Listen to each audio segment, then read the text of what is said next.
Hi everyone. Today we're going to look at a kinetics concept known as the method of initial rates. This is a way of taking some of the rate data that we've learned to do previously, but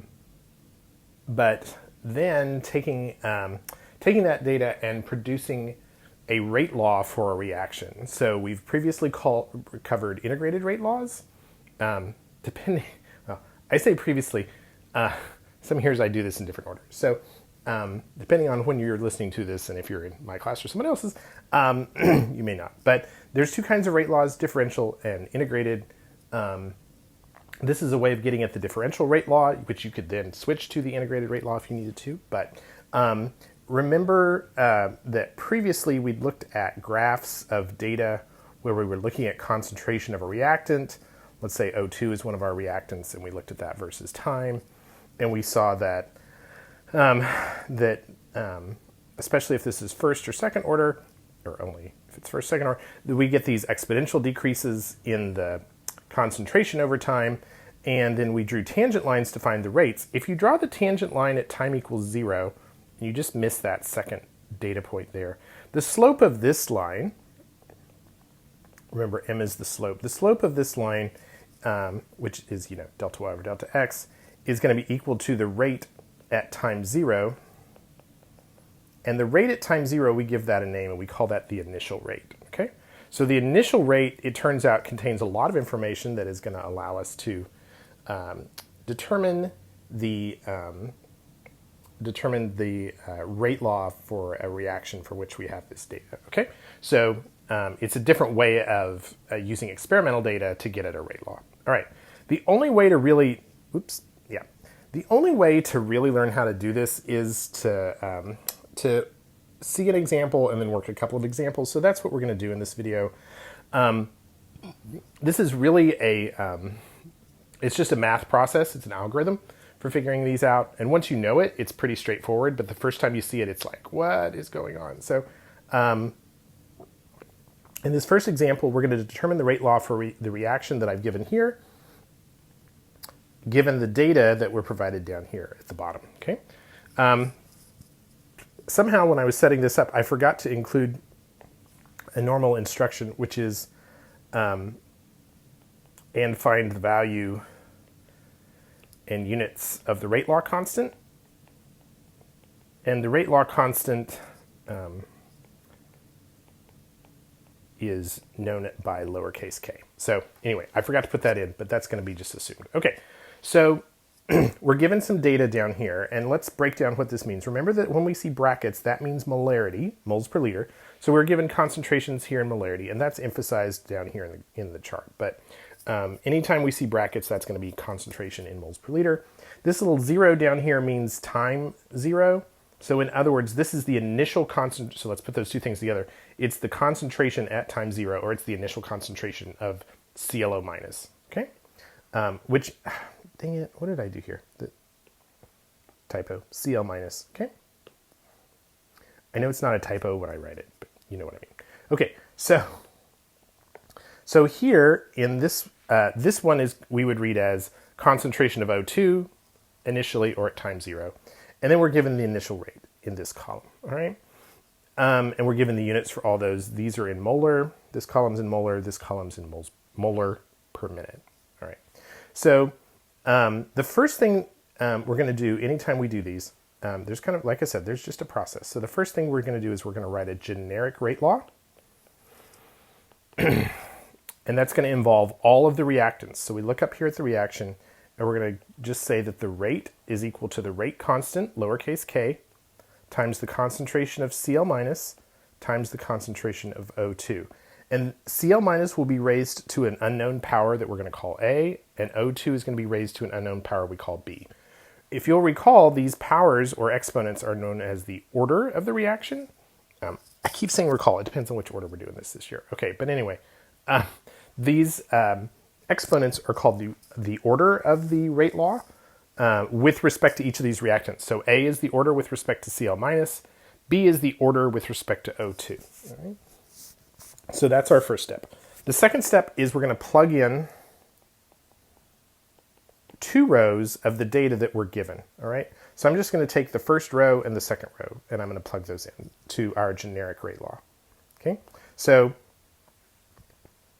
that's going to be 0.32 molar per minute equals K times 0.10 molar to the A times 0.10 molar to the B.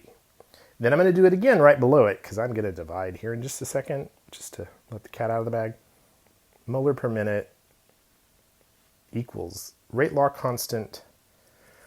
Let's see, this time it's 0.2 molar for the Cl minus and it's still 0.10 molar for the O2. Now what we're going to do is we're going to divide these two equations into each other, and we could do that because it's like dividing both sides by things that are equal. That's allowed in algebra, right? It's like dividing both sides by 2. Here we're dividing both sides by things that are equal, which is the denominator. The nice thing here is that this process of dividing is going to make some of these constants cancel out. So, or anything that is constant in the 2 is going to cancel out. So K, for example, will cancel out. 0.1 to the B, 0.1 to the B will cancel out. Okay? You'll notice also that the units of the rate cancel out. So we're doing a lot better here, right? So this is going to make things flow a lot more smoothly.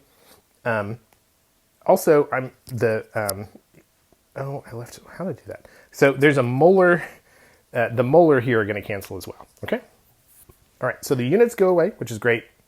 Some of the numbers like K and the O2 concentration, because they're constant, those also go away. So that's super handy. Okay, I'm also going to simplify a little bit here. Notice that I have 0.32 over 0.64, which is 1/2. If you think about it, it's like 32 over 64. You could also plug this into your calculator if you don't want to, if the numbers aren't obvious, because a lot of times they're not. So anyway, I'm going to rewrite this as 1/2, and I'm sure there's a sneaky reason for that. Over here, this is 0.10 to the A over 0.20 to the A. If you remember from algebra, if you have like 3 squared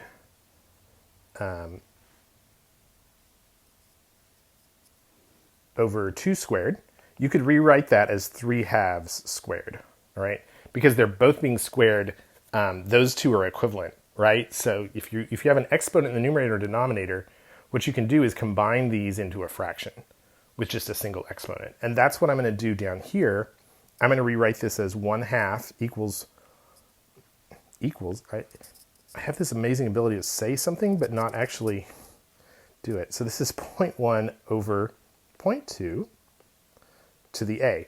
Now notice that 0.1 over 0.2 is 1/2, right? And again, if the numbers were weird, you could plug that in your calculator. It doesn't really matter. Anyway, so what we've got here is 1/2 equals 1/2 to the A. Now we're going to use a trick called inspection, which is a fancy way of saying you're going to look at it and figure out the answer. So remember from other things that A can be 0, 1, or 2. Those are pretty much the only possible numbers that we're going to deal with in this class, all right? There are other possibilities. You can deal with those at a later class. All right, so if A is 0, it turns everything into 1. Notice that this is not 1 over here. This is 1/2. So A has to be 1 in this case because 1/2 to the 1 is 1/2. All right? Anything to the 1 power is itself. So by inspection, we are going to conclude that A is equal to 1. All right? If you want to be fancy about it, you can use logarithms, and that works too. But it's really just fine to look at it and be like, oh, A has to be 1. Okay? So now we're going to repeat the process, but we're going to do this for a time when the Cl minus is constant. Notice that up here in our data, we plugged in rows 1 and 2, and O2 was constant there in those two, and that allowed the O2 data to cancel out. We're going to choose row 1 and 3 now to do this again, because that's going to allow the Cl minus data to cancel out. Okay, so we're going to plug back into our generic rate law all over again. So we're going to plug in 2 other rows. Those 2 other rows ought to, if possible, make this other reactant cancel out. Okay, we hope. There are advanced ones you'll encounter where that doesn't happen we'll deal with that later. We're just trying to get through the straightforward ones for now. Okay, so I'm going to plug in row 1 is 0.32 molar per minute equals K times 0.10 molar to the A, except we know what A is now. We can go ahead and plug that in. To the 1 times 0.10. We still don't know what B is. We're going to divide that by row 3. So 0.32 molar per minute equals K times 0.10 molar to the first power times 0.20 molar to the B. All right, so that's just plugging in row 1 and row 3 into my original generic rate law that I wrote up here. Okay. All right, so again, things cancel out. That's good. That cancels. So we have 0.32. Oh yeah, the units all drop out, which is also great. We have 0.32 over 0.32. That's 1. So 1 is equal to, and I'm going to shortcut this over here. This is 1/2, right? Because it's 0.1 over 0.2 again. This time it's to the B, because my exponent here is B. My order is B. So now, again, B can only be 0, 1, or 2. Those are your choices, all right? So it has to be 0 in this case to turn this 1/2 into a 1. 1/2 to the 0, or anything to the 0, is 1. So anytime you have a 1 over here, that tells you that the order is 0, all right?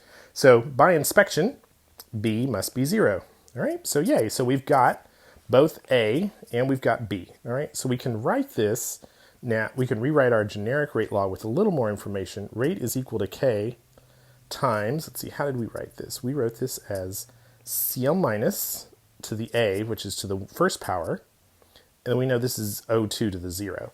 And in fact, because the O2 is to 0, we don't even have to write it, because anything to the 0 is 1. So if you want to write it this way, that's totally fine.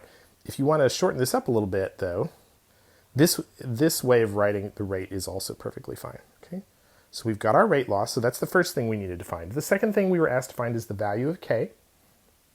So now, step 4, to find K, we're going to plug in one row. And it doesn't matter which row. And again, some textbooks do this a little differently, but this is how I prefer to do it. So we're going to plug in one row, and I'm just going to pick the first row because I can. Okay. So the rate for the first experiment, the first row, was 0.32 molar per minute. And that's going to be equal to K times the CL minus was 0.1 molar.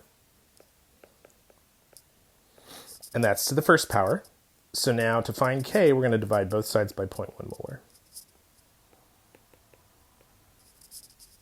Cancels, yay. Notice over here, the molar cancels. We're left with over minutes.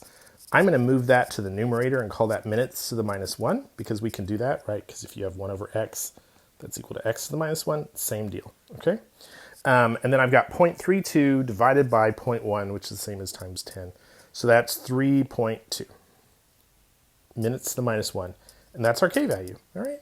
So now we have worked out the entire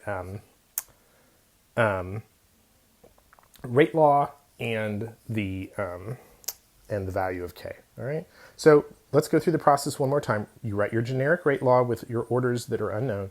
You plug in two rows, make things cancel out, solve for an order like we did here, plug in again, solve for the other order, take in that, rewrite your generic rate law as a full-blown rate law, solve for K, plug in and solve for K. By the way, this is if we're being careful here, this is a differential rate law that we've created here, the differential rate law.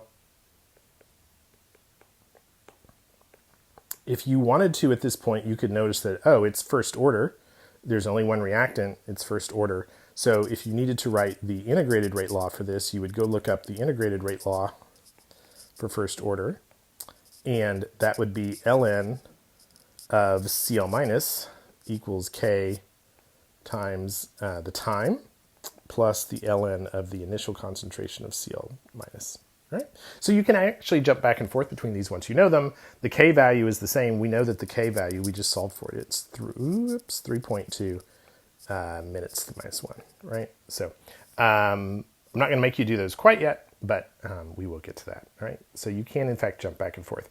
It gets a little more complicated in some of these to do this jumping back and forth, So there's a limit to what I'm going to make you all do. But anyway, okay, just wanted to throw that out. Okay, the best way to do this is to practice. So what I'd like you to do is write down this problem. If you need to go back and look at the earlier parts of the video to figure out how to do it, that's great. If you just need to see another example, you can just play straight through. But if you're up to it, if you feel confident, go ahead and pause right now and then restart and watch how I do the solution. Okay, so solution-wise, we're going to write a generic rate law like we do every time. I want a little brighter color than that. There we go. Okay, so rate, come on.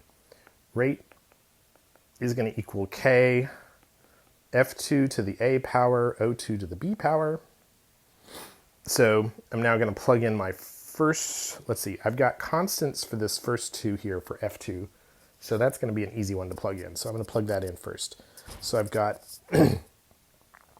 1.9 times 10 to the minus 4 molar per second equals K times the F2 concentration, no, 0.0 molar to the A times 0.020 molar to the B, and that's going to be over 3.8 times 10 to the minus 4 molar per second equals K times 0.010 molar to the A times 0.040 molar to the B. And as we saw, K cancels out. We've got this constant here for the F2 concentration. Those are both 0.01 to the A. Those cancel out. Our molarities cancel out. Our units over here cancel out. So that's happy. If you plug 1.9 times 10 to the minus 4 over 3.8 times 10 to the minus 4 in your calculator, that comes out to 0.5. Over here, we have 0.02 over 0.04, which I'm guessing you can do in your head. Again, if you can't, totally fine. Do it in your calculator. That's 0.5, and it's raised to the B power. So B here has to be 1. All right. Now, we're going to repeat this for, notice that we've got constants. Where are we?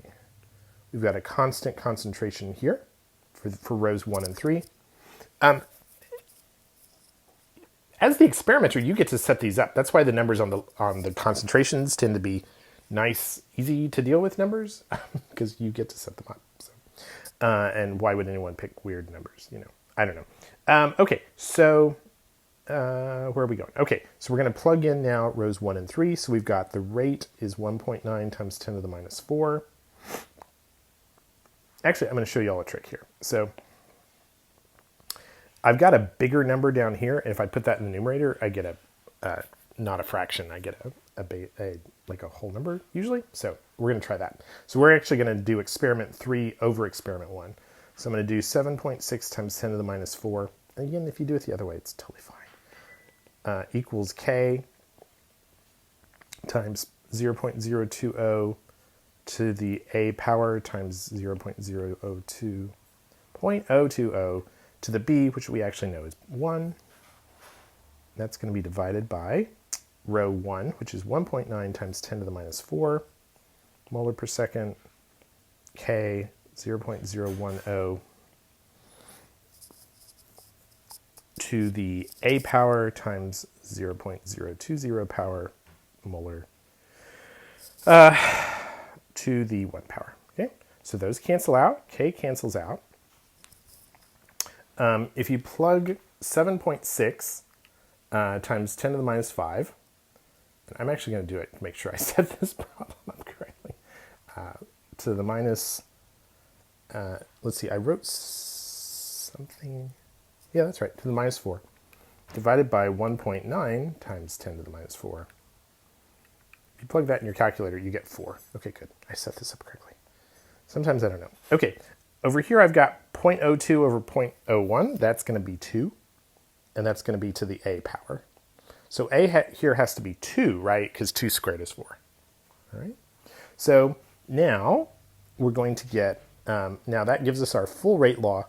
So we now know that the rate law is K times F2 concentration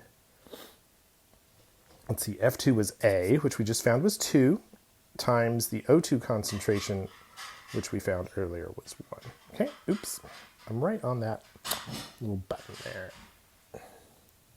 Okay, so that's our full-blown rate law. And now let's go ahead and find the value of K, which again, I forgot to put in here for some reason, but you should always do it. Okay, so let's just for fun plug in the third row. So that's going to be 7.6 times 10 to the minus, so our rate law is rate equals K F2 squared O2 squared, or to the first. Molar, I'm going to go ahead and move the seconds to the minus 1 up to the numerator. It makes everything easier. Equals K times, let's see, F2 in the third experiment is 0.020 molar squared. O2 is 0.020 molar to the first. All right, now let's do some simplifying over here on the right-hand side before we do anything. If you plug this into your calculator, this is going to be, it's really 0.02 cubed. It's the easier way, but you know, however you get to that, that's totally fine. And that's going to be 8.0 times 10 to the minus 6th power, right? Okay. And then now you got to be careful of your units here. You have a molar, remember the square here applies not just to the number, but to the unit. Okay. So you've got molar squared here, and then you've got another molar here. So that's molar cubed, right? It's just like having x squared times x. That would be x cubed, right? Something no one ever really explicitly told me is that units are just like variables in algebra. I don't know why. I guess because they just assumed I understood that. And it kind of dawned on me one day that like that's all they are. Okay. Anyway, so over here I've got 7.6. I'm just going to bring this down. Now I'm going to divide both sides by 8.0 times 10 to the minus 6th molarity cubed. 8.0 times 10 to the minus 6 molarity cubed. And let's see what that comes out to be. 7, man, I am having a worse time with my calculator. 7.6 times 10 to the minus 4 divided by 8 times 10 to the minus 6. That's 95. Now, notice I've got molar to the first in the numerator over molar to the third. So that's molar to the minus 2. Again, that's x over x cubed. That would be x to the minus 2, right? So, and then I've got seconds to the minus 1. Ta-da! There's our k value. All right. So we've got a rate law. Yay. And we've got a k value. All right. One more practice problem. If you didn't do the last one on your own, try to do this one on your own. Pause the video, get out a piece of paper, try to do it. All right. You're going to get a lot better experience out of this if you do some practice. All right. So pause the video, work this one, restart to watch my solution.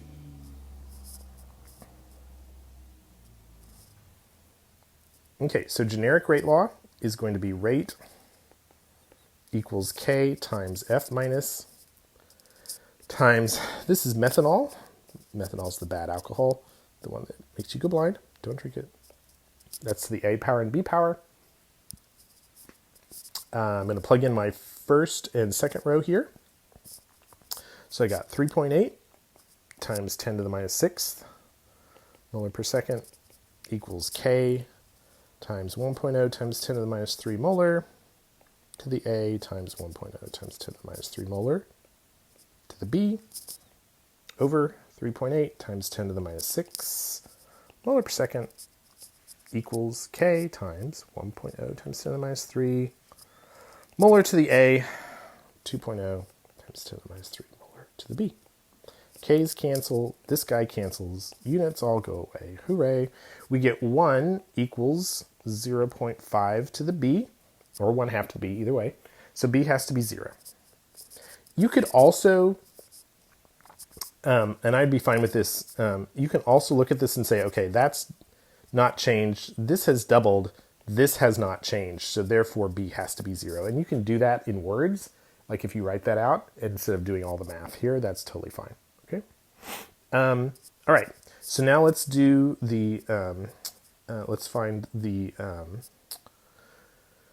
power for A. So notice that, let's clean this up a little bit. Notice that we have a constant concentration for methanol there. CH3OH is constant there, so that'll allow us to get A. So we're going to plug back into our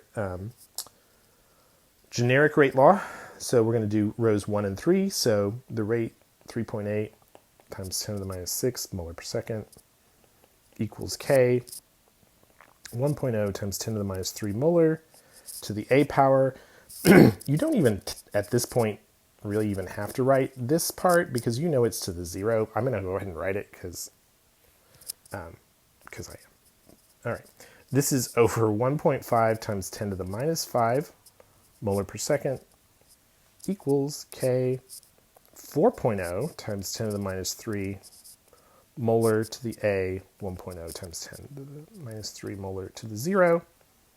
That guy goes away, that guy goes away, that guy goes away, and molars go away. All right, so now, if you get out the calculator, 3.8 times 10 to the minus 6 divided by 1.5 times 10 to the minus 5, that's going to be 0.25. And I know your calculator gives you like 0.25333, whatever. It's 0.25, okay? Just in terms of significant digits, remember you've got 2 there for each of those. So that's 0.25, and that's equal to 1/4 to the A, which is 1/4 is 0.25. Yeah. So the value of A has to be 1. All right. So we have a little easier than the last one. We have a little easier rate law here. Our final rate law is rate equals K times, F minus to the first power. And again, you don't have to write the, you don't have to include the CH3OH here if you don't want to. If you want to and write it to the 0, that's totally fine. It's not necessary. All right, so now let's find K. The K value is going to be, we're just going to plug in that first row again. So 3.8 times 10 to the minus 6th molar per second, and actually let's make it easy on ourselves and just move everything to the numerator, seconds to the minus 1, equals K times 1.0 times 10 to the minus 3 to the first power, and that's molar. So we don't have to do any simplifying, we can just straight up divide.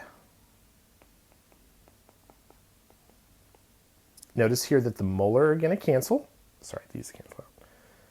Molar are going to cancel, so the only thing we're left with is seconds to the minus 1, okay? So when you get this in the calculator, K here is going to be 3.8 times 10 to the minus 3 inverse seconds. All right. All right, so that's the method of initial rates. There'll be plenty of opportunities for you to do some practice on this, but really once you get down the process for doing this, it's pretty straightforward, and it's just a matter of practicing it to get used to it. All right, drop any questions in the comments or get in touch. Thanks for watching.